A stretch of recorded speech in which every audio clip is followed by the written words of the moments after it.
నమస్తే, welcome to DTV. నేను మిర్షి. ఈరోజు వార్తల్లోని అంశాలు చూద్దాం. తెలంగాణలో ఇందిరమ్మ ఇళ్ల పథకం కోసం ప్రభుత్వం 390 మంది అసిస్టెంట్ ఇంజనీర్లను నియమించనుంది.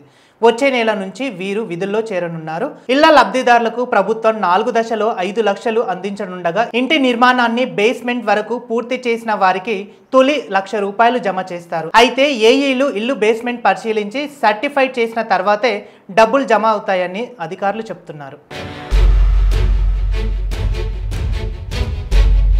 నేషనల్ హెరాల్డ్ కేసుపై సీఎం రేవంత్ రెడ్డి ఇప్పటికీ స్పందించకపోవడం ఆశ్చర్యకరంగా ఉందని బీఆర్ఎస్ ఎమ్మెల్సీ కవిత వ్యాఖ్యానించారు. సీఎం జపాన్ పర్యటనలో ఉన్నప్పటికీ అక్కడ ఇంటర్నెట్ ట్వీట్లు అందుబాటులోనే ఉంటాయనుకుంటా. ఈ కేసుపై ఆయన వైఖరి తెలియజేస్తారని అనుకున్నాం, కానీ తెలంగాణలో ఆసక్తికర రాజకీయాలు నడుస్తున్నాయని ఆమె ట్వీట్ చేశారు. అందుకే నేనెప్పుడు ఆయనను ఆర్ఎస్ఎస్ సీఎం అని పిలుస్తా అంటూ ఆమె సెటైర్లు వేశారు. తెలంగాణలో రోహిత్ వేముల చట్టం తేవాలని సీఎం రేవంత్ రెడ్డి కాంగ్రెస్ అగ్రనేత రాహుల్ గాంధీకి లేఖ రాశారు. దళిత విద్యార్థులు కుల వివక్షను ఎదుర్కొంటున్నారని, వారి హక్కుల పరిరక్షణ కోసం ఈ చట్టం రూపొందించాలని కోరారు. ఇటీవలే దీనిపై కర్ణాటక సీఎం సిద్ధరామయ్యకు రాహుల్ లెటర్ రాశారు. కాగా హెచ్సియు విద్యార్థి రోహిత్ వేముల 2016లో సూసైడ్ చేసుకోగా కుల వివక్షత వేధింపులే కారణమని దేశవ్యాప్తంగా నిరసనలు వ్యక్తం చేసిన సంగతి తెలిసిందే.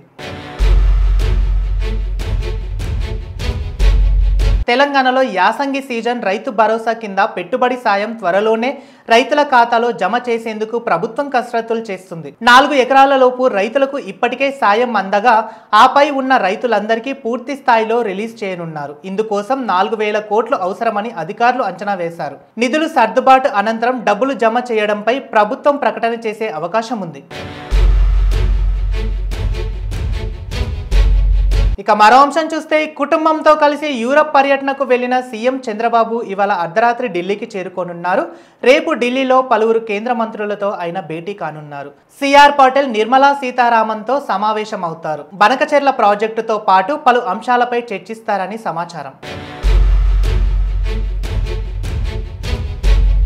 తెలంగాణలో మాజీ మంత్రి కేటీఆర్ కు హైకోర్టులో ఊరట దక్కింది. పుట్నూరు పిఎస్లో ఆయనపై నమోదైన ఎఫ్ఐఆర్ను న్యాయస్థానం కొట్టివేసింది. మూసీ ప్రక్షాళన పేరుతో ప్రభుత్వం 25,000 కోట్ల స్కామ్ చేసినట్లు కేటీఆర్ ఆరోపణ చేశారు. దీనిపై కాంగ్రెస్ నాయకురాలు ఆత్రం సుగుణ ఇచ్చిన ఫిర్యాదు మేరకు గత ఏడాది సెప్టెంబర్లో ఆయనపై కేసు నమోదైన సంగతి తెలిసిందే.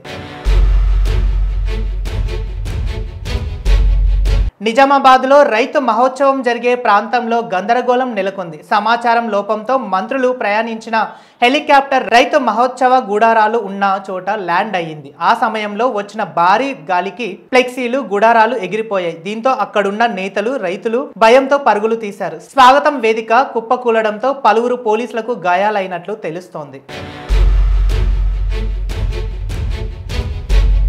వేసవిలో భక్తుల రద్దీ దృష్టి ప్రజాప్రతినిధులు, ఐఏఎస్, ఐపీఎస్, ఇతర ప్రభుత్వ అధికారులు సిఫారసు లేఖలను టీటీడీ తిరస్కరించినట్లు తెలుస్తుంది. ఈ విషయంపై ఎలాంటి అధికారిక ప్రకటన ఇవ్వలేదు. దీంతో లేఖలతో వచ్చిన భక్తుల పరిస్థితి అయోమయంగా మారింది. ఏటా ఏప్రిల్ 17 నుంచి 3 నెలల పాటు సిఫారసు లేఖలు స్వీకరించారు. కానీ దీనిపై అధికారిక ప్రకటన రాకపోవడంతో భక్తులు లేఖలతో శ్రీవారి దర్శనానికి క్యూ కడుతున్నారు.